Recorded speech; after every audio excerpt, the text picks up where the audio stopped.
Habang lumalago po ang mga bagong uri ng krimen, patuloy din ang paghahanda ng ating mga public safety officers. At ngayon tunghayan natin ang kwento ng 43 officers na nagtapos sa espesyal na pagsasanay para labanan ng cybercrime at mas protektahan ang publiko. Narito panoorin nating lahat. Sa patuloy na hangarin na mapaglingkuran at maipagtanggol ang publiko, patuloy ang ating mga public safety officers sa pagkalap ng mga kaalaman na makatutulong sa kanila para magampanan ang tungkuling kanilang sinumpaan.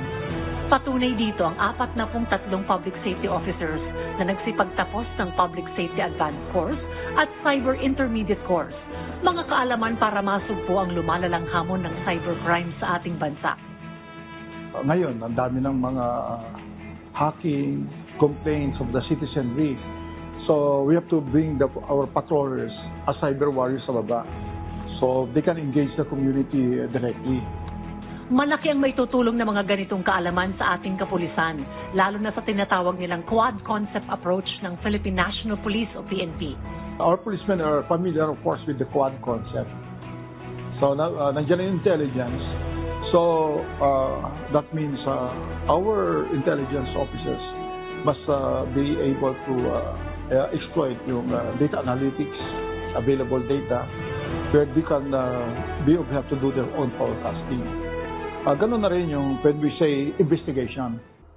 Student officers of the Public Safety Officers Advanced Course, Class 2024-25, Class Excalibur, and also Police Captain Elaine G. Yabut. Police Captain Dagonboy is the top 8 of the Cyber Intermediate Course. Police Captain Danny Tigyan Mayuga and Police Captain Achilles Yabut Tad. Congratulations! Ang mga nagsipagtapos ay dumaan sa masusing pagsasanay sa pagpapaunlad ng kanilang digital competencies, tulad na lang ng ethical hacking.